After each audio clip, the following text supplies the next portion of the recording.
এইটো মুখ্যমন্ত্ৰী ছাৰ মহোদয়ে যেন ভাবি চাই কথাটো এবাৰ আমাৰ কথা চিন্তা কৰক তেওঁ। এয়া এগৰাকী অসহায় বিনিয়োগকাৰীৰ ক্ৰন্দন।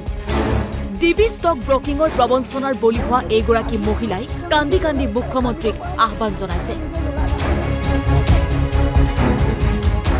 ডিবি ষ্টক ব্ৰকিঙৰ প্ৰবঞ্চনাৰ তদন্তত অগ্ৰগতি। মনালিছা দাস নামৰ যুৱতীক গ্ৰেপ্তাৰ।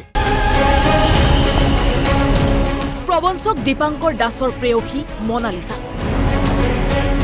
আৰক্ষীৰ জেৰাত মনালিছাই প্ৰকাশ কৰিছে গুৰুত্বপূৰ্ণ তথ্য। ২৭ নৱেম্বৰত বিবাহ ঠিক হৈ আছিল দীপাংকৰ আৰু মনালিছাৰ। বিনিয়োগকাৰীৰ ধনেৰে আড়ম্বৰপূৰ্ণ অভ্যৰ্থনাৰ আয়োজন কৰিছিল। হোটেল তাজত অনুষ্ঠিত হোৱাৰ কথা আছিল অভ্যৰ্থনা অনুষ্ঠান। ১ লাখ টকাত বুক কৰিছিল হোটেল। তাই ২৭ নম্বৰত বিয়া তাই ঠিক হৈ আছিলে, হোটেল তাজ বুক কৰিছে, ১ লাখ টকা তাই বুক কৰিছে।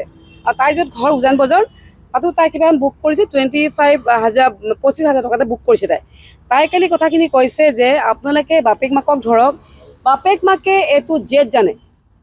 মাকেতো কৈ আছে কান্দি কান্দি, ইন'চেণ্ট দেখুৱাই আছে, একো তেওঁলোক ইন'চেণ্ট একো নহয়।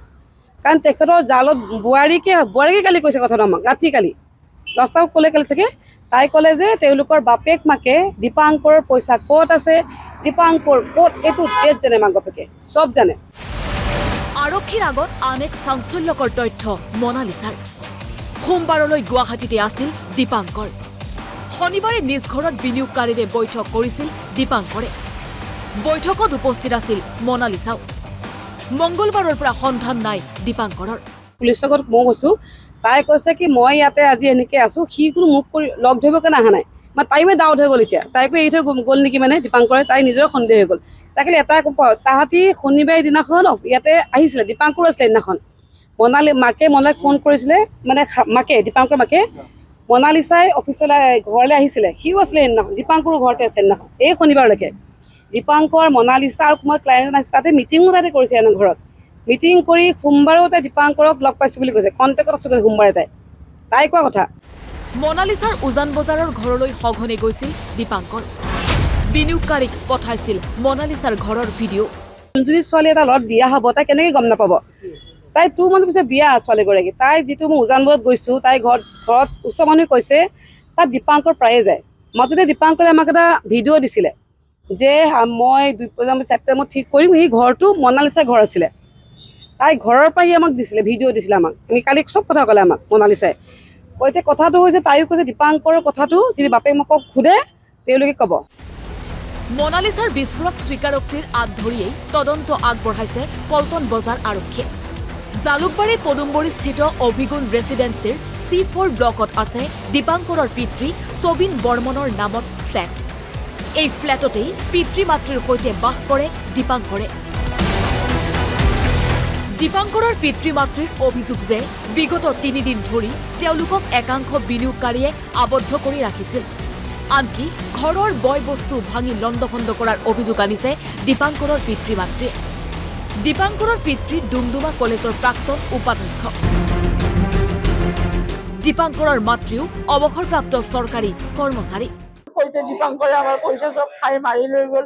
মই কৈছোঁ মই সেইবিলাক একো নাজানো, নাই তেওঁলোকে নেমানে। কৈছে আপোনালোকে জড়িত আছে, আৰু ইমান অসভ্য কথা আমাক শুনাইছে নহয়, আমি একো কৰিবলৈ নাই। তাৰপিছত তেওঁলোকে ৰাতি কালি নহয় পৰহি উঠি ঘৰ ভাঙিব আৰম্ভ কৰিলে। মোবাইল মোৰ যি ATM আছে, যি আছে চববিলাক তেওঁলোকে কাঢ়ি লৈ গৈছে। গতিকে মোৰ হাতত ক'তো যাব নোৱাৰিম এতিয়া মই খাবলৈ। আজি 2 দিনৰ মূৰত মই ৰুটি অলপ খাই পালে মোৰ অলপ গাটো ভাল লাগিছে। আনহাতে বিনিয়োগকাৰীসকলে খণ্ডন কৰিছে এই অভিযোগ। তেওঁ 19 লাখ টকা 19 আগষ্টত কেনেকৈ ফাৰ্মত তেওঁ ৰিয়েল ষ্টেট নামৰ কেনেকৈ ফাৰ্মত তেওঁ তোলে, সেয়া পইচা তেওঁ ক'ত পালে? আৰু কোনেও তেওঁলোকৰ পৰা জোৰ জবস্তি চেক লোৱা নাই, কোনেও তেওঁলোকৰ ঘৰ ভাঙা নাই। আমি শুনামতে আমি কেইটামান ল'ৰাক দেখিছিলোঁ, আমি তেওঁলোকক চিনিও নাপাওঁ। তেওঁলোকে আহি কৈছে ছাৰে নিবলৈ দিছে, টিভি কাপোৰ এইবিলাক ছাৰে লৈ গৈছে। আনকি চিম্বা নামৰ কুকুৰটো মনালিছাৰ ঘৰৰ পৰা তেওঁৰ যোনগৰাকী প্ৰেয়সী তেওঁৰ ঘৰৰ পৰা লৈ গৈছে। আমি নাই কৰা, আমি তেওঁলোকক এতিয়ালৈকে এনেকৈ চুইও পোৱা নাই। চবে আমি কি ভাবিছিলোঁ মাক বাপেক ইন'চেণ্ট হয়, একো নাজানে। কালিও মইতো অহা নাই বাৰু, কালি থানাতে আছিলোঁ। তেওঁলোকে মানে কান্দি কান্দি কৈছে আমাৰ হেনো তেওঁলোকৰ বস্তু ভাঙিছে বুলি কৈছে। বস্তু কোনো ভাঙা নাই।